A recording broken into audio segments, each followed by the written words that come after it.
നമസ്കാരം. ഇന്ന് നിങ്ങളുമായി പങ്കുവെക്കുന്നത് ഒരു ജപ്പാൻ നാടോടി കഥയാണ്. ആ കഥ ഇത്രമാത്രം. വളരെ കാലത്തിന് മുമ്പ് ജപ്പാനിലെ ഒരു ഗ്രാമത്തിൽ ഒരു യുവാവും ഒരു യുവതിയും താമസിച്ചിരുന്നു. അവർക്ക് എല്ലാവിധ സുഖസൗകര്യങ്ങളും ഉണ്ടായിരുന്നു. പക്ഷേ ഭാര്യാഭർത്താക്കന്മാരായ ആ യുവാവിനും യുവതിക്കും ഒരു കുഞ്ഞിക്കാല് കാണുവാനുള്ള ഭാഗ്യം മാത്രം അവർക്കുണ്ടായില്ല. ഒരു ദിവസം അവർ രണ്ടുപേരും കൂടി ക്ഷേത്രത്തിൽ പോയി ദൈവത്തോട് മനമുരുകി പ്രാർത്ഥിച്ചു.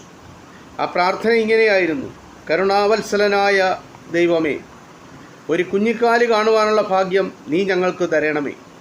അവൻ പെരുവിരലിൻ്റെ അത്രയും വലിപ്പമുണ്ടായിരുന്നാലും മതി, ഞങ്ങൾ അവനെ സ്വീകരിച്ചു കൊള്ളാം. ഇങ്ങനെ അവർ സങ്കടത്തോടെ പ്രാർത്ഥിച്ചു. കുറച്ചു കാലം കഴിഞ്ഞപ്പോൾ ഭാര്യ ഗർഭിണിയായി. അവളൊരു കുഞ്ഞിനെ പ്രസവിച്ചു, ഒരു ആൺകുട്ടി. അവൻ സുന്ദരനായിരുന്നു, പക്ഷേ അവന് പെരുവിരലിൻ്റെ വലിപ്പം മാത്രമേ ഉണ്ടായിരുന്നുള്ളൂ. അവർ ഇതേപ്പറ്റി ഓർത്ത് അല്പം പോലും ദുഃഖിച്ചില്ല. പകരം നല്ല സ്നേഹത്തോടെ വാത്സല്യത്തോടുകൂടി അവനെ അവർ വളർത്തിക്കൊണ്ടുവന്നു. ദിവസങ്ങൾ കടന്നുപോയി. ഈ കുട്ടി സർവ്വഗുണങ്ങളുടെയും വിളനിലമായി മാറി, ബുദ്ധിമാനായി വളർന്നു. പക്ഷേ അവൻ്റെ ഉയരം മാത്രം വർദ്ധിച്ചതേയില്ല.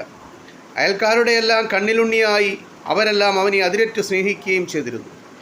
അവൻ്റെ ബുദ്ധിസാമർഥ്യത്തെ പ്രകീർത്തിച്ച് അവന് ഇസൂൻ ഭോഷി എന്ന് അവർ നാമകരണം ചെയ്തു.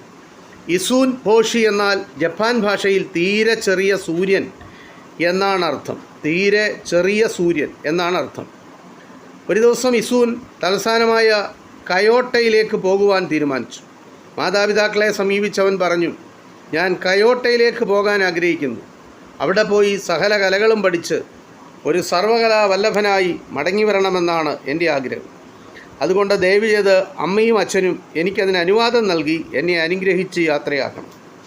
അവനെ പിരിഞ്ഞിരിക്കാൻ ആദ്യം അവർ വിസമ്മതിച്ചു. പിന്നെ മകൻ്റെ ഭാവിയെ കരുതി അവർ അവന് അനുവാദം നൽകി.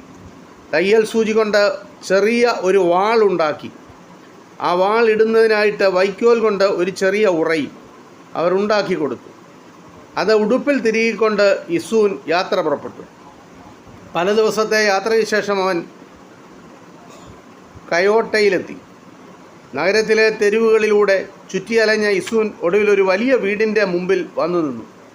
ധനികനായ ഒരു മന്ത്രിയുടെ ഭവനമായിരുന്നു അത്. അതിൻ്റെ വാതിക്കൽ നിന്നുകൊണ്ട് ഇസൂൻ വിളിച്ചു ചോദിച്ചു: ഇവിടെ ആരുമില്ലേ? ഇവിടെ ആരുമില്ലേ?